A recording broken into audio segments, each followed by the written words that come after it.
Assalamualaikum warahmatullahi wabarakatuh. Perkenalkan, nama saya Nadia Nur Samala, NIM 2002412338 dari Prodi Pendidikan Jasmani Kesehatan dan Rekreasi, Fakultas Keguruan Ilmu dan Pendidikan, Universitas Muhammadiyah Bangka Belitung. Baik, pada video kali ini saya akan sedikit menjelaskan materi tentang olahraga prestasi dan doping. Yang pertama, olahraga prestasi. Olahraga prestasi merupakan hasil optimal yang dicapai oleh olahragawan atau atlet, atau sekelompok orang, tim ataupun regu dalam bentuk kemampuan dan keterampilan dalam menyesuaikan tugas-tugas baik dalam kompetisi beregu maupun individu. Olahraga prestasi menurut Undang-Undang Nomor 3 Tahun 2005 tentang Sistem Keolahragaan Nasional adalah olahraga yang membina dan mengembangkan olahragawan secara terencana, berjenjang, dan berkelanjutan melalui kompetisi untuk mencapai prestasi pada tingkat daerah, nasional, dan internasional dalam rangka meningkatkan harkat dan martabat bangsa dengan dukungan ilmu pengetahuan dan teknologi keolahragaan. Pengertian doping. Doping adalah penggunaan oleh peserta lomba berupa bahan yang asing bagi organisme melalui jalan apa saja atau bahan fisiologis dalam jumlah yang abnormal atau diberikan melalui jalan yang abnormal dengan tujuan meningkatkan prestasi. Doping berasal dari bahasa Belanda, dop, yang artinya saus kental, berupa campuran tembakau dengan biji datura stramonium yang digunakan untuk perampok untuk membuat korbannya berhalusinasi dan kebingungan. Doping terbagi menjadi beberapa jenis. Yang pertama, stimulan. Stimulan adalah obat yang digunakan untuk meningkatkan aktivitas fisik dan kewaspadaan dengan meningkatkan gerakan jantung dan pernapasan serta meningkatkan fungsi otak. Yang kedua, kanabinoid. Kanabinoid adalah bahan kimia psikoaktif yang diekstrak dari tanaman ganja yang menimbulkan perasaan relaksi. Beberapa contohnya adalah hasis, minyak hasis, marijuana. Yang ketiga, anabolik agen. Steroid androgenik anabolik atau AAS adalah versi sintetis dari hormon testosteron. Steroid androgenik anabolik termasuk dalam salah satu dari dua kategori. Yang pertama, steroid eksogen adalah zat yang tidak dapat diproduksi tubuh secara alami. Yang kedua, steroid endogen adalah zat yang dapat diproduksi tubuh secara alami. Yang keempat, peptides hormon. Hormon peptida adalah zat yang diproduksi oleh kelenjar tubuh, dan begitu mereka beredar melalui darah, mereka dapat mempengaruhi organ dan jaringan lain untuk mengubah fungsi tubuh.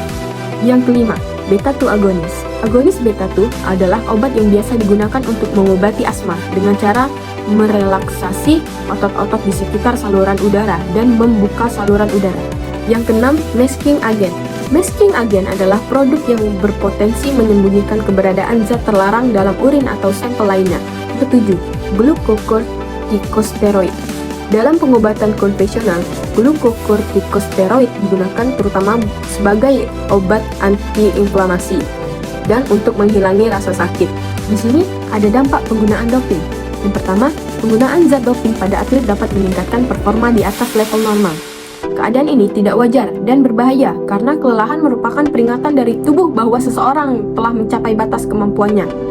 Yang kedua, doping dengan suntikan darah menyebabkan reaksi alergi, meningkatkan sirkulasi darah di atas normal, dan mungkin dapat menyebabkan masalah ginjal.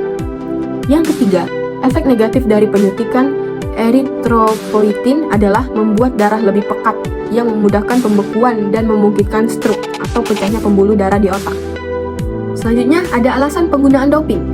Penggunaan doping sudah dilarang dalam dunia olahraga, namun kasus doping tentu saja ditemukan. Ada beberapa alasan mengapa para olahragawan menggunakan doping. Yang pertama, aspek psikososial. Setiap individu memiliki potensi melakukan pelanggaran. Ditambah lagi, apabila lingkungan memberi kesempatan untuk melakukan pelanggaran tersebut. Yang kedua, kepribadian. Individu yang memiliki konsep diri maupun harga diri negatif atau rendah dalam menghadapi situasi kompetitif memiliki kecenderungan mencari keuntungan pribadi dengan jalan menggunakan cara yang tidak sehat. Salah satunya adalah menggunakan doping. Yang ketiga, lingkungan sosial individu. Yang keempat, nilai sosial kemenangan. Dalam setiap kompetisi, Kemenangan, prestasi, atau medali terkadang menjadi satu-satunya idaman setiap individu atau kelompok tanpa mempertimbangkan hal-hal lain, sehingga memungkinkan atlet menghalalkan segala cara, termasuk doping. Yang kelima, lingkungan masyarakat. Masyarakat juga merupakan stresor yang cukup berarti. Kekalahan dalam bertanding selalu mendapat respon dari masyarakat, baik berupa cacian, kritikan, amukan, bahkan kemarahan yang tidak profesional. Baik, di sini juga ada alasan larangan penggunaan doping. IOC atau International Olympic Committee memberikan batasan tentang dasar konsep doping meliputi dua pengertian, yakni yang pertama, penggunaan bahan yang dilarang. Yang kedua, penggunaan metode yang dilarang. Adapun alasan pelanggaran doping meliputi: pertama, alasan etis. Penggunaan doping melanggar norma, fair play, dan sportivitas yang merupakan jiwa olahraga. Yang kedua, alasan medis. Membahayakan keselamatan pemakaiannya, atlet akan mengalami kebiasaan dan addiction atau ketagihan, serta drug abuse atau ketergantungan obat yang dapat membahayakan jiwanya. Bahayanya penggunaan doping. Yang pertama, bagi kesehatan.